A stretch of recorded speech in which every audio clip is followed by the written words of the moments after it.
Welcome to our WFAA Plus emergency reaction show to the Dallas Cowboys trading Micah Parsons. Y'all, we are doing too many of these emergency reaction shows to groundbreaking, earth-shattering trades. Joe Trahan's on his way home from the golf course because the world just broke.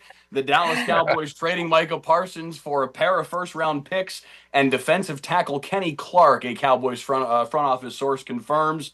They actually did it. I never, ever, ever thought they would actually trade Micah Parsons.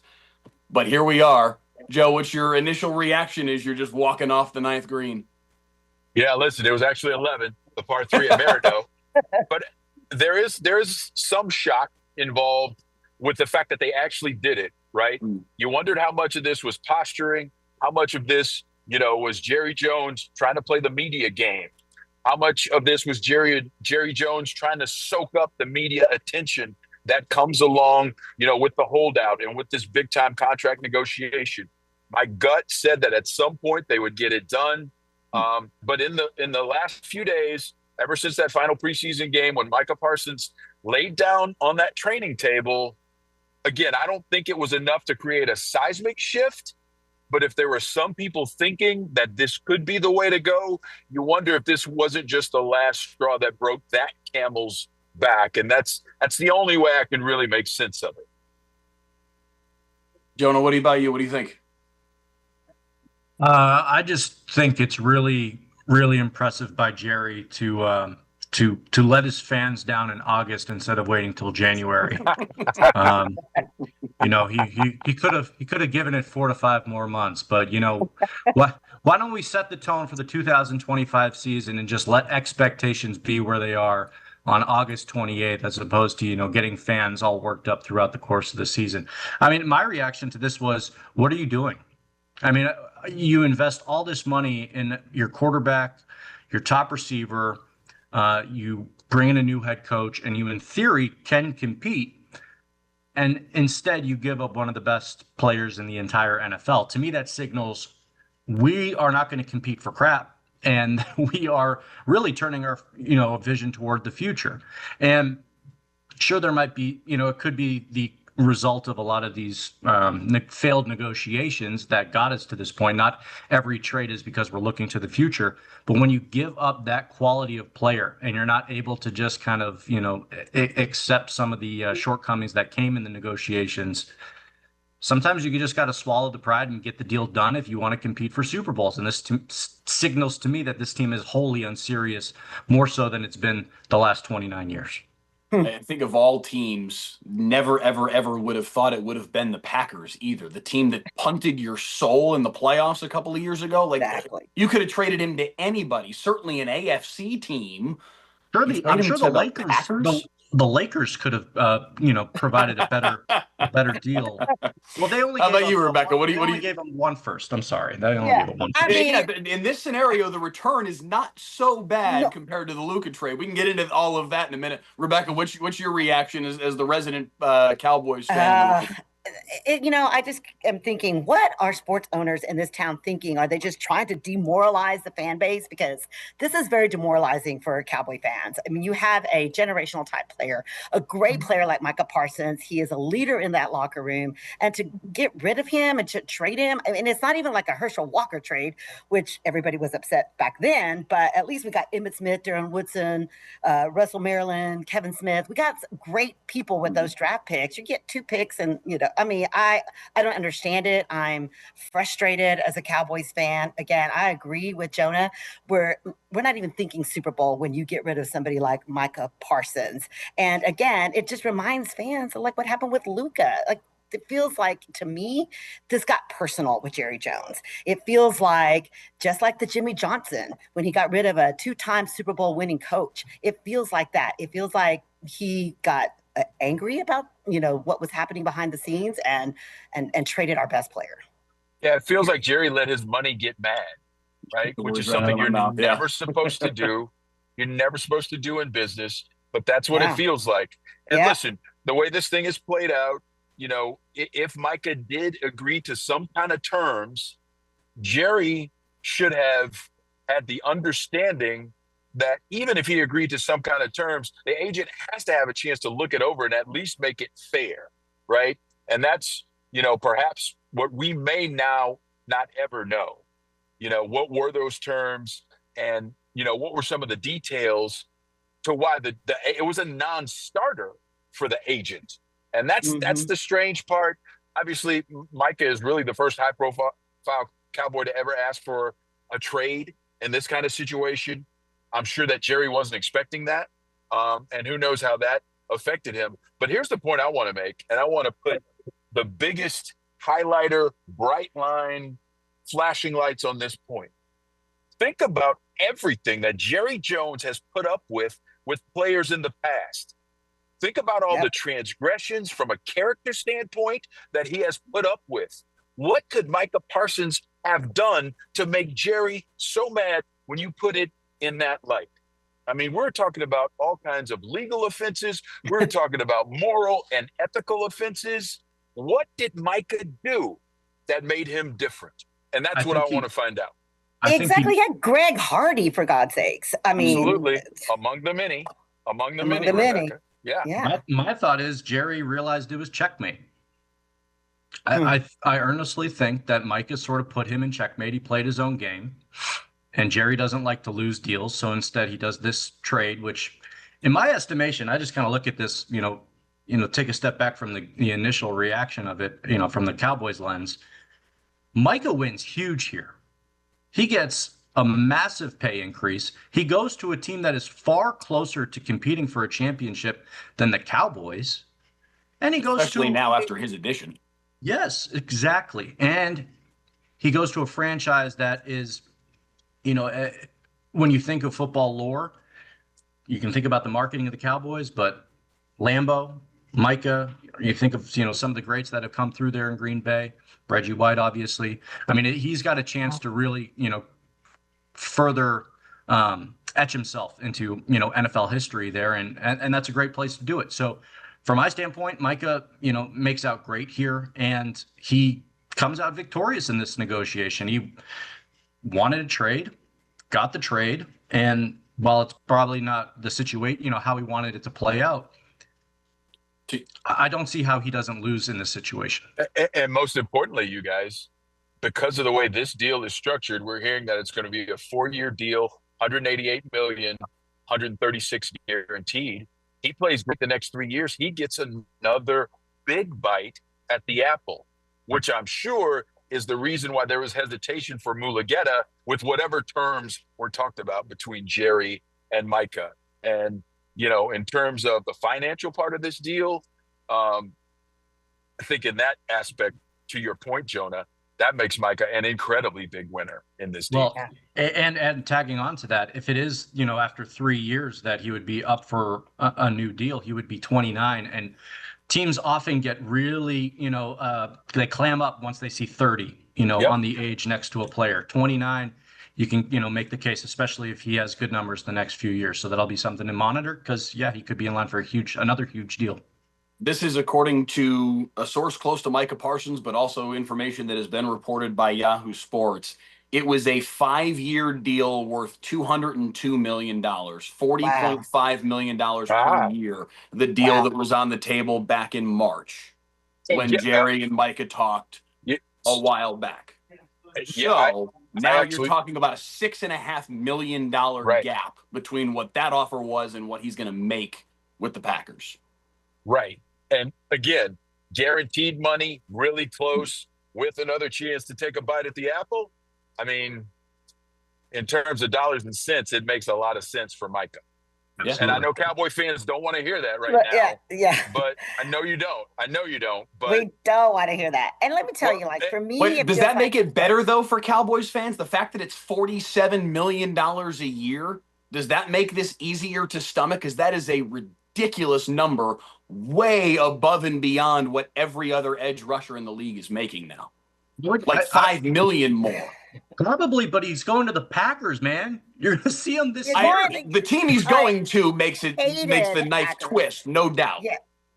But to me, it feels like our championship window is closing. You hear Jerry on the recent documentary that came out, and he's like, "We're all in. I really want to win a championship." But this is opposite. This contradicts what he is saying publicly, because I feel like Dak and CD, especially Dak, I feel like he's got maybe one good year left.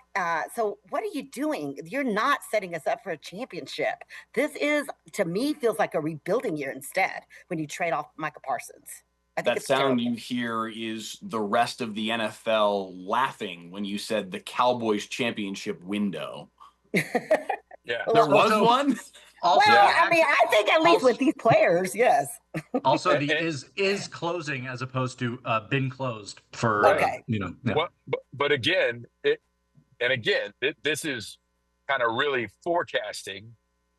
Do the Cowboys think that their championship window was already closed, and they didn't want to have to try and build the next iteration with Micah Parsons as one of the key figures because of some of the things they know behind the scenes that we may not be privy to? True. Just a thought. But are you telling me they're going to be rebuilding for 4 years? No, it's the I hear NFL. You can flip it quick. No, I hear what you're saying, Jonah, but do they not even want him to be part of that next iteration because they don't know if he's the right kind of team guy? Yeah, right? I don't know. I at this point, I mean, you're talking about arguably the best pass rusher in the NFL in a league that is so pass happy. I don't even care, I don't care if he laid on, was laying on the beach instead of the table during that preseason game, and what that signals. It's and again, believe you me, your point's well taken from my standpoint. I mean, think about, Charles Haley, when they got Charles Haley and what that meant and who he was and what he did and how he comported himself. And that was the point I was trying to make before. T.O. I mean, just go down the list. And even some of the more minor ones, Pac-Man Jones, and like you said before, Greg Hardy, and all these other guys who were questionable characters. So, what made him so different, that they wouldn't want him to be a key piece moving forward? That's a big question. The fact that he beat Jerry at his own game. Yes. That's a good place to start. Yeah. Yes. Again, I think it's personal. It felt like they couldn't control him. To some degree, they've always had some sort of control over their players. And if, they brought in players that were problematic, they weren't like of the level of Micah Parsons, who's like a top 5 player in the NFL. You know what I'm saying? So like when you have that level of talent, you want to be able to have some sort of reign or control.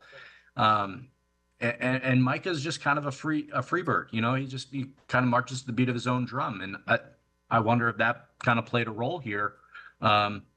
Because that doesn't necessarily mesh with maybe what the Cowboys are wanting to build. I don't know.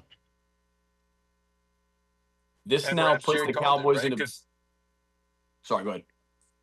No, I was just going to make the point to piggyback on that. Jerry said at training camp, he's the best. Micah's the best he's ever gone up against in some of these negotiations, right? And at the time, we weren't sure what he really meant, and perhaps now we have a better clue into it. Mm-hmm.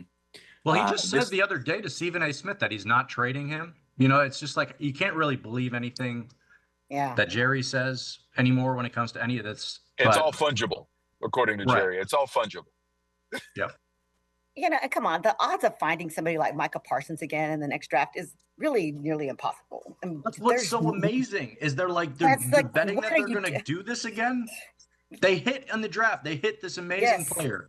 They fell backward into this amazing player, by the way. Yes, they did. They were looking for cornerbacks. Yep. Right? Yeah. They missed out on 2 cornerbacks, and then he fell into their lap after they went backwards in the draft. So here's a fun topic that I don't know has a ton of realism, but I'm seeing a lot of these comments right now on social media that the Cowboys now have 2 first-round picks in 2026, 2 first-round picks in 2027, and does that position them best among teams that aren't going to be really, really bad over the next couple of years, although they might be, we'll see, to go make a move and get Arch Manning? Do they now have the draft capital to make a trade to go play around? This is where we're going, Jonah. This is where Cowboys fans have already gone. It's been like 46 minutes since this trade has come down, and that is already where people have gone. Week. We're going to be talking about this for 2 years. The season starts in a week. Oh, my goodness. I know, right? He still hasn't started. He hasn't begun being the actual. I know he started a couple of games last year because of injury, but he has not begun his first season as the full-time starter for the Texas Longhorns. We have no idea whether this kid is actually as good as all the hype suggests. The Arch Manning era hasn't begun at Texas, but we want to start it at the Cowboys. Gotta start already. So much to get into here, but text message from one of our colleagues just a moment ago reminding us that the Cowboys play the Packers 1 month from today at AT&T Stadium. Got to imagine the ratings for Sunday Night Football on the 28th of September will be sky high. It's bad enough that they trade him to a franchise that has gutted this team many times now in the postseason, but to trade him to a team you have to play week 4 of the regular season just kind of sinks the knife a little further. What as you guys have maybe had a couple of moments to kick this around your brain further, any other thoughts sparked to mind as we were resetting? It's the Cowboys, right? I mean, something happens, and then on its face, you're like, man, that's really tough. And then you start to dig just a little deeper, and it just starts to spiral.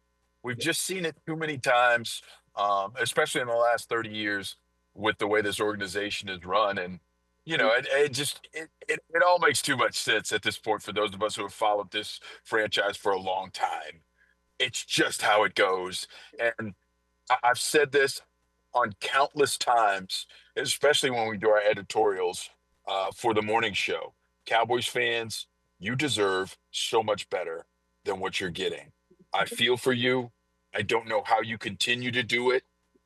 You obviously do, because that valuation is at $12.8 billion. But I do feel for all you Cowboy fans, especially with the loyalty you continue to show.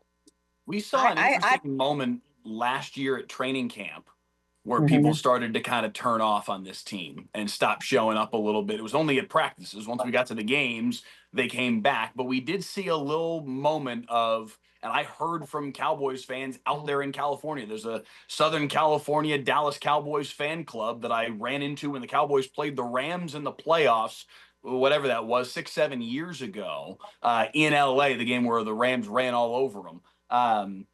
And I heard from a couple different guys that run that group that they were consciously boycotting Cowboys camp. This was last year at training camp, not this year. This year's attendance wasn't markedly off. I think there was a lot of intrigue about, all right, what's the Brian Schottenheimer era going to look like?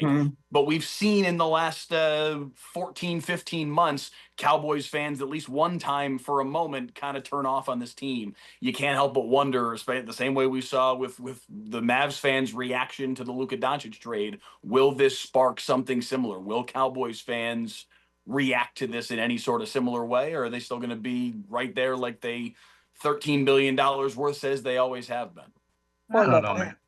I feel betrayed as a Cowboy fan. I feel very betrayed about what happened today. Again, I have bled silver and blue for decades, and I feel so disheartened. And I've been talking to people that had season tickets last year. A lot of people did unload their season tickets. I do and am hearing from fans, they've burned jerseys, they're upset. It's been 30 years almost, like 29 years this year, without a Super Bowl. I mean, that is ridiculous. And you keep telling us, Jerry, you're all in, we're all in. But this is the opposite of being all in. I really am very discouraged. I mean, Micah Parsons is what was, to me, exciting about the Cowboys, really about the only thing that was exciting about the Cowboys this year.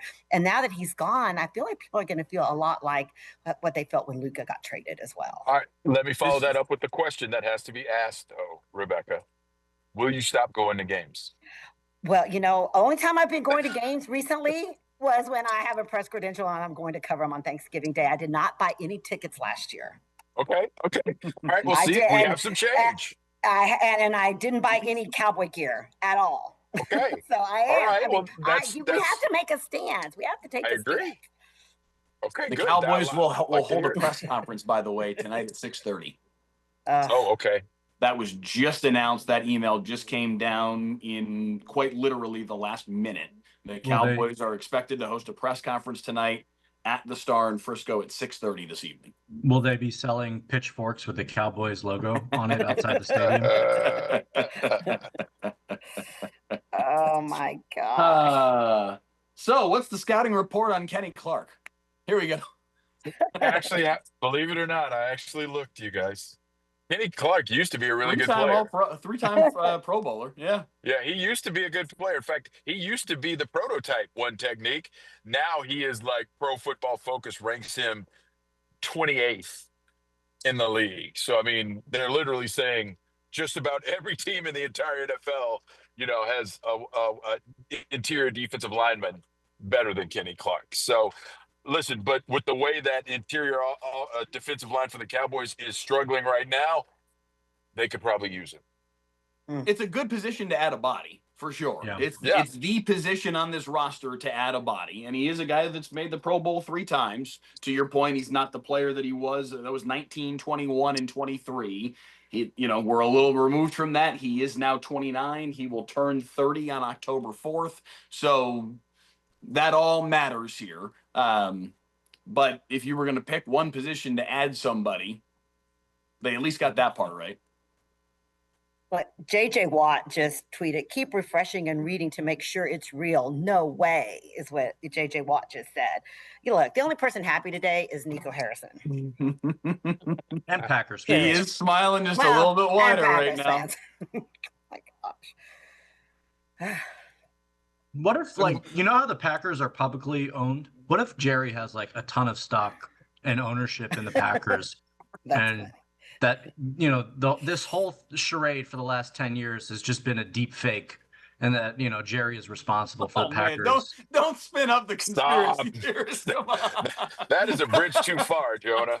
Sorry, boys, a bridge too far. I'm loaded up on Dayquil, and the conspiracies are brewing.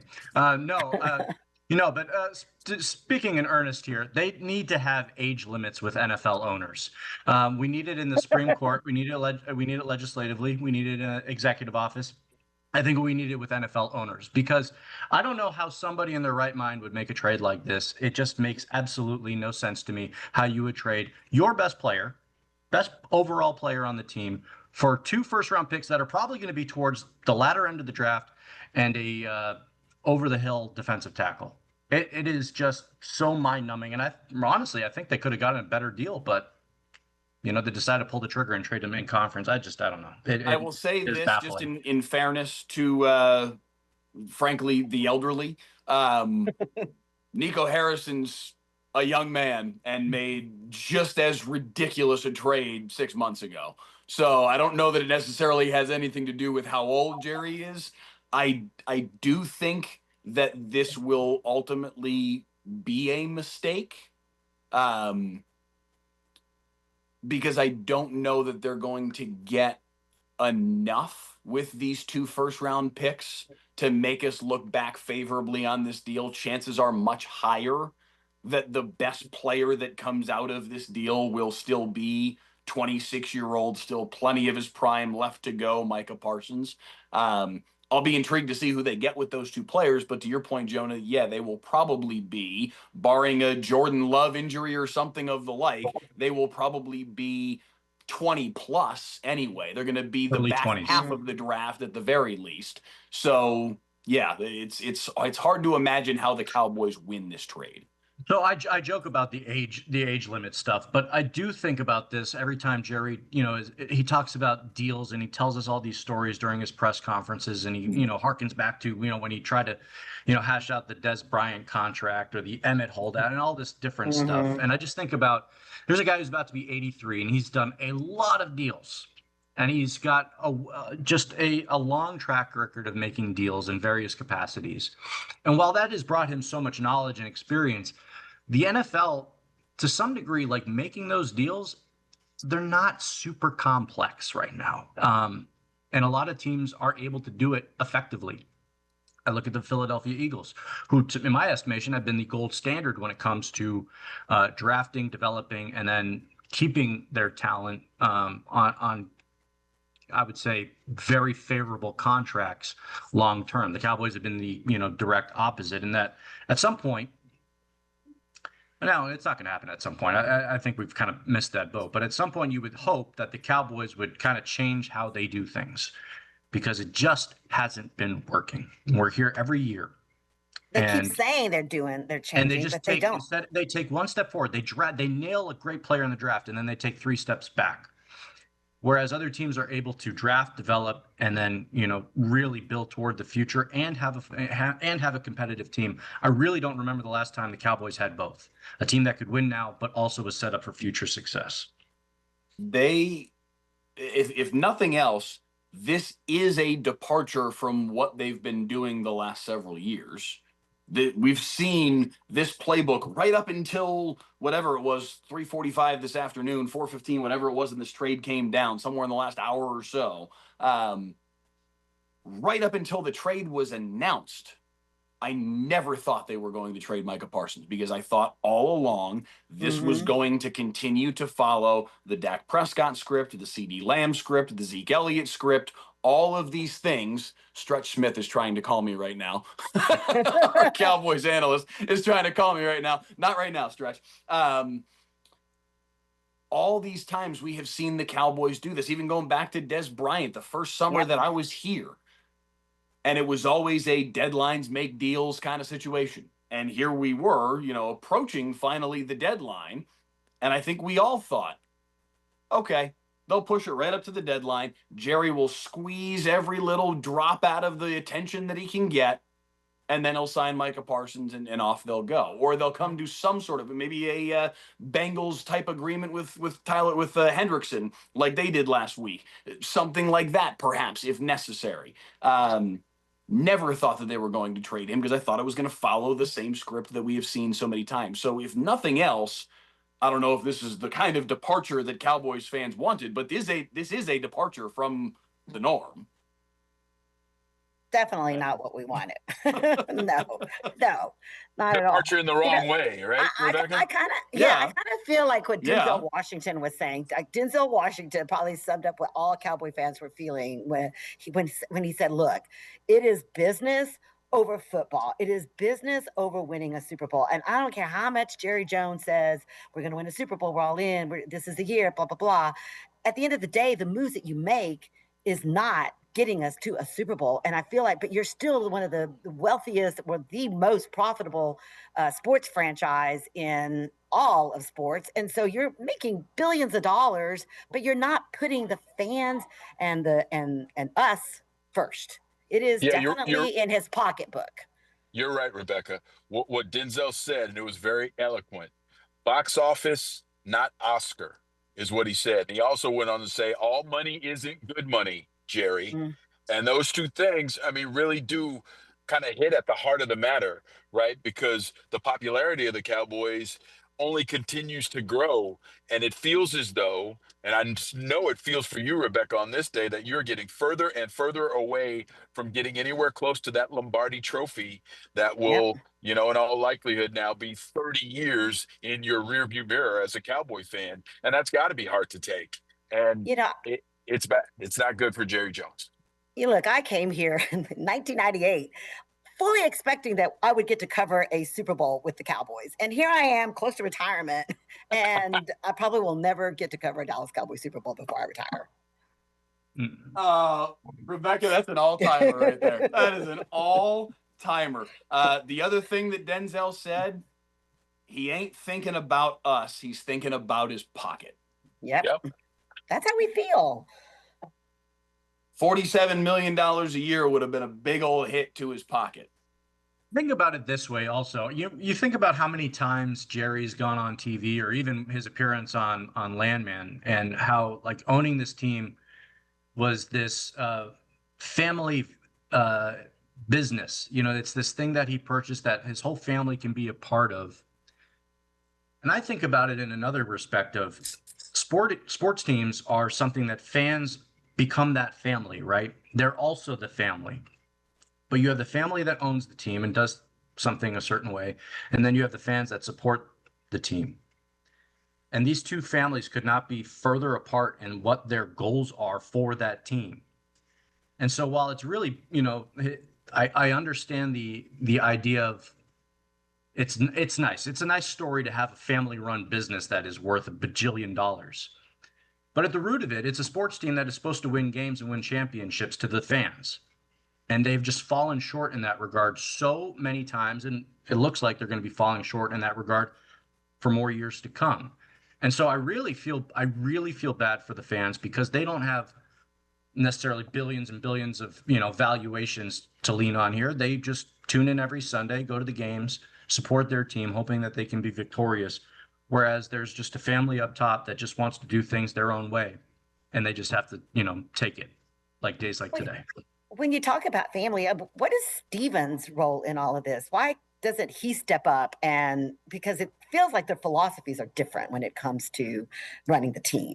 Like, why hasn't Steven stepped up and told Jerry no? I mean, I get it, it's his dad, but I don't know. Maybe you guys have more insight into why. Well, I mean, he told the story on the documentary, and it's a story that we had all heard before. But he told the story about putting Jerry up against the wall with the Dion negotiations. I mean, he's tried to have his say at times along the way, and there's times where he's won out.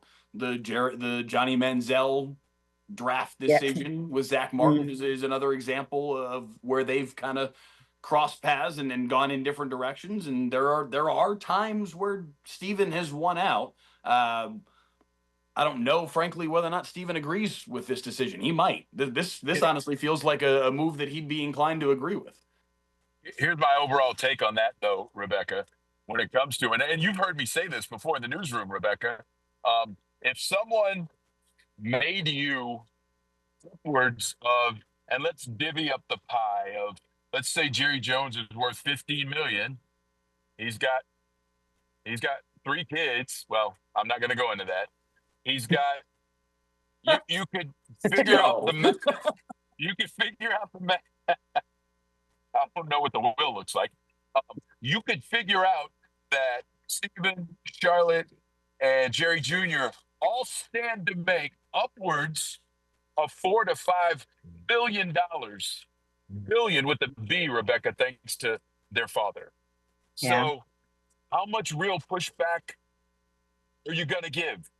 Seriously, I mean, I'm talking about real life stuff. I'm not talking about playing football or trying to, create a roster and all that. How much pushback are you really going to give to the guy who's going to give you $4 or $5 billion?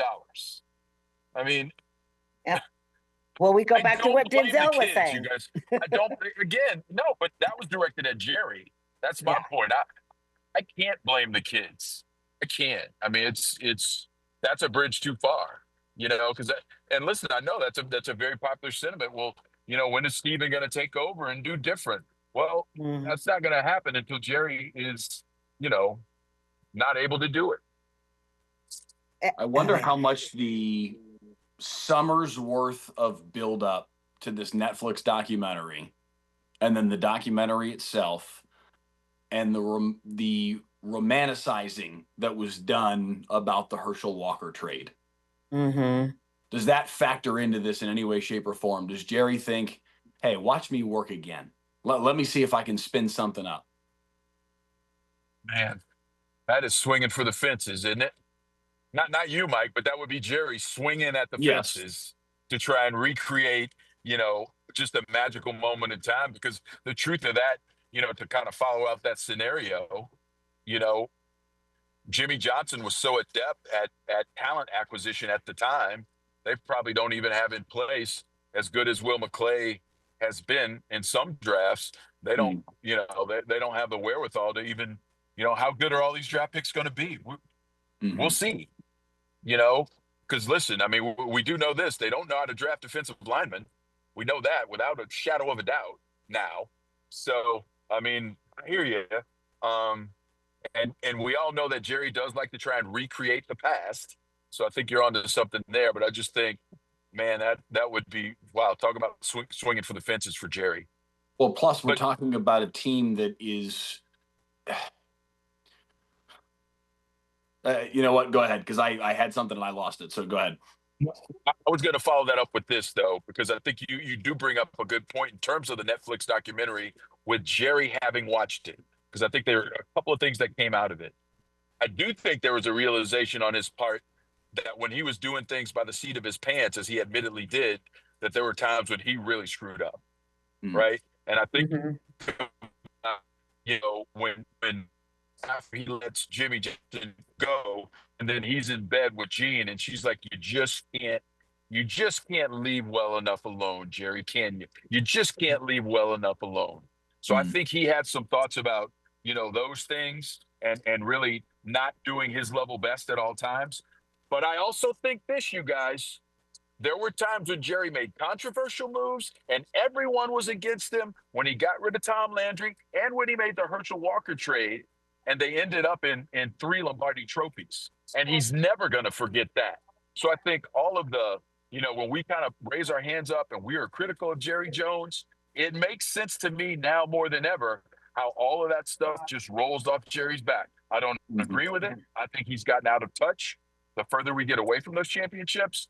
But I can see now how he has those Teflon deflector shields when it comes to criticism. He thought that a buddy-buddy conversation with a player was going to work for a contract agreement in 2025 when that player's agent is literally the most famous NFL super agent known for getting guaranteed money in the entire league. I mean, come on. Yeah. Come on.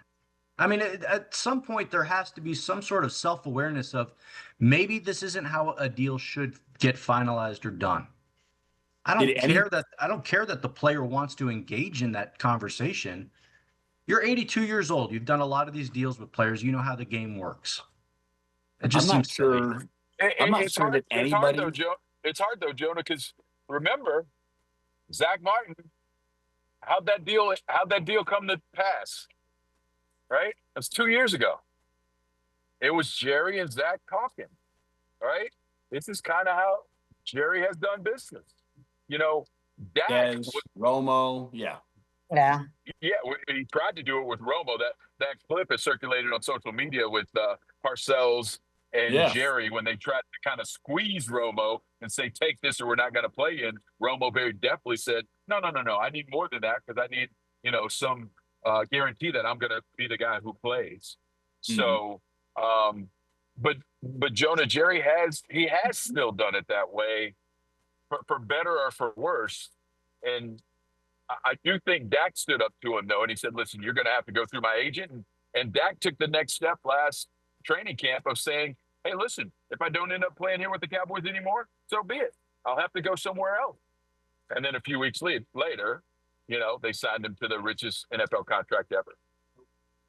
Does anybody win through this whole thing more than David Mulugheta? As much as Micah wins, right? Mulugheta had his name uttered so many times over the course of the last 6 months by everybody except for Jerry Jones because Jones wouldn't say it.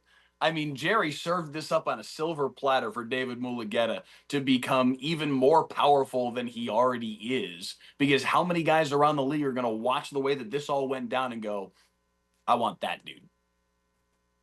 You're right. And Mike, I think that's a great point, because I think that's why the deal, if, and this is the big if Micah did agree to some kind of terms with Jerry, the reason that deal wasn't going to get done anyway is because Mulugheta was like, hold on. We need to make sure that we, move the football field way past where it is in terms of, average annual value and guaranteed money, for the best defensive ends in the game. And that's, I think that's part of the reason why we are where we are, because he made that stand and because he got this money, got his contract for his guy. I mean, these are the kind of things that, you write books about after the fact. So, man, I can't wait until all the details about this come out. Yeah. Well, it's worth noting. I mean, they're different agents, but they're still under the same agency firm. Dak's agent, Todd France, same agency as Micah Parsons, David Mulugheta, also part of Athletes First. So interesting that, they've engaged in talks with this firm before, 8 different agents though, but unable to come to, an agreement on Micah. I have to ask that you guys that are at the Star more than I am, what does this do for the team as far as morale? How demoralizing is this going to be in the locker room? How do you feel like you're trying to win right now? Like, how does anybody in that locker room look at each other and say, hey, we're optimized right now. We're going to go out and be a good football team when you don't have that dude. Right. It's hard to sell hope to your team, Yeah, much it's a less good the fan base question at this you point. got. Yep. Joe, what were you saying? We didn't lose Joe. I was just going to say, it's a really interesting question, right? Because, the way, and this is for decades, the way I've heard it from players is, if you know that guy's going to go out there and produce and make it easier for you to be a better player, you will put up with a lot of stuff, from said player. And I just don't know what Micah could have done, to make his teammates think he would be expendable because he's so damn good. That's the part that, I don't see how it could get there. But again, I have heard from some people that there are people in the locker room who have grown weary of some of the things that Micah has done, but not for him to be gone. And that's where we are, and that's completely different. And I just think it's a signal, man. 12 to 15 sack guys are not grown on trees, as the great Bill Parcells used to say. And when you let one go, man, that's just a hole that it's incredibly difficult to fill. Yeah. Okay, because I remember for years, the Cowboys and the Cowboy fans kept saying, we need a pass rusher. We need a pass rusher. We need good pass rushers. Because for a long time, we didn't have good pass rushers. And then you have the best that you can get, and you let him go. Again, it just doesn't make sense to me. I don't get it. It really doesn't make sense when you place it within the context of the deals that they did just last year for Dak and CD.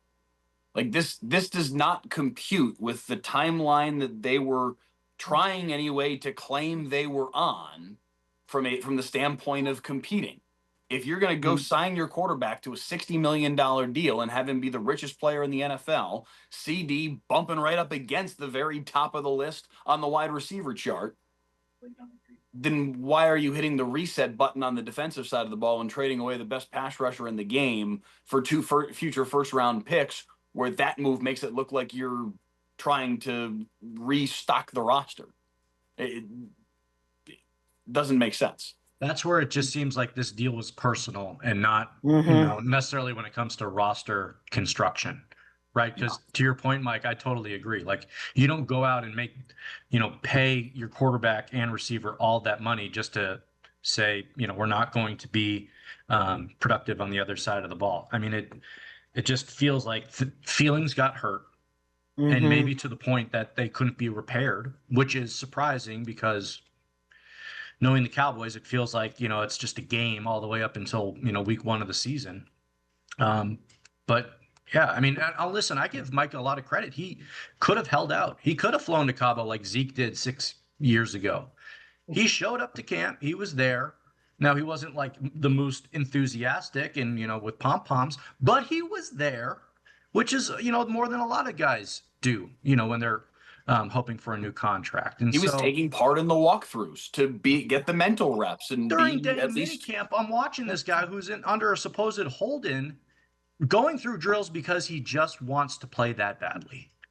So, like, knowing all of that, this wasn't a guy that hated football. He loves football, and it killed him to not be out there. And I feel like maybe it's just a guy in his mid-20s who's still got, a little of that boyishness in him, where I'm going to lay on the table, or I'm going to maybe do some things that body language-wise don't show that I want to be here because I'm really frustrated with the circumstance. But there are players who've done far worse, or even just holding out in general, I think, is worse than not showing up at all. So, this whole thing, if there was a player to make an example of and trade away, Micah is not the one that I expected of all the, situations the Cowboys have gone through over the, recent years. I just did not foresee this one being the one that breaks the camel's back. Yeah, I mean, it shows a disconnect between the organization and the understanding of what their fans want. And not that every organization should make their decisions based on what the fans want.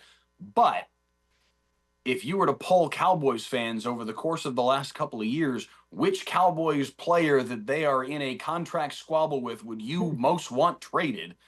Micah might have been at the bottom of the list of these three guys, Dak, CD, and Micah. And we know Dak would have been at the top just because of the conjecture around Dak. But there's no way Cowboys fans would have wanted Micah to be the one where they draw this line in the sand. And I'm going to be number one. He would probably be one of the number one of those three options. Yeah. I'm going to be really ticked off if the Green Bay Packers win a Super Bowl, just as I'm going to be ticked off when the Lakers win a freaking championship. I'm going to be really upset. Which one is worse? We've got like 5 minutes left on this Zoom. Which one of the two trades is worse? Luka still. Yeah. That's where I am too. But they're coming. They're literally right off of a championship run. And vibes are so high. He's, plus the return was just not enough. So I still think Luka is worse. Plus he did in the middle of the night, which was a little sketch. So well, and it's the return too. Like in a league in the NBA where you are able to get 4 and 5 first-round picks, and you only get what the Mavs did, as compared to in the NFL, the 2 that the Cowboys got is about as much as you ever really see. So they at least got the return part of it. I don't know about the Kenny Clark of it all, but it's honestly, I decent player. I disagree. I don't think they got a good return on this deal at all. Now, if they were trading with a team that's like bottom of the league and they're getting a couple of first-round picks, then maybe that's a little bit more enticing. But why would a team at the bottom of the league make this deal? Yeah. Maybe they're trying to revamp their defense, and like a team like the Jaguars that really just wants a real, a force on the line. I don't know. It's more of saying 2 mid to late first round picks for a guy that does not grow on trees. Right. Just doesn't seem like enough. And now maybe it was their best offer, but it still doesn't seem like it was enough. Well, and that is a good point, Jonah, because I mean, if the Packers continue to ascend with a good quarterback and a guy like Micah leading their defense, and these picks end up being early in the 20s, 21, 22 or later, we've seen what the Cowboys do with that. And you do make a good point, John. I mean, the return isn't even close. So I guess I just mean when we're comparing it to the Luka trade, where you got one first-round pick, and in the space we're in the NBA, you can get like 4 or 5. Like, look at the Khalil Mack trade. That was 2 first-round picks. It was also a couple of later-round picks, but you could make the argument that Kenny Clark is maybe comparable to the couple later-round picks that the Raiders got in that deal. It was 2 first-round picks in that deal. It's 2 first-round picks here. This feels at least closer to market value than what the Mavs got for Luka. There was some chatter. I heard some chatter about the possibility of the Cowboys asking for 2 1s, 2 2s, and a starter. Right. So, and again, that could have been the ask, and they get the 2 1s and they say, all right, good, we'll do it. But it is interesting, right, how this could play out. And, now we get to track those first round picks and those first round players. And, we will compare it to the Herschel Walker trade. And I would submit to you that it'll get nowhere close. You're not going to get Emmitt Smith, Darren Woodson, and Russell Maryland. Well, Kevin Williams, no. Or Kevin Williams. But I mean, as it's often said about, sorry, go ahead. You got to wrap up, guys. We do have to wrap up here. We do have to wrap up. All right, but for me, Luka was worse because we went to the finals with the Mavs, whereas we didn't even make it to the playoffs with the Cowboys. So for me, I still think the Luka for that reason alone. Anyway. Yeah. No, it's, as they often say, you win a trade by ending up with the best player that comes from the trade. It's hard to imagine whoever they pick with these 2 picks ending up better than Micah Parsons. Yes. One parting thought. We have got to stop meeting like this.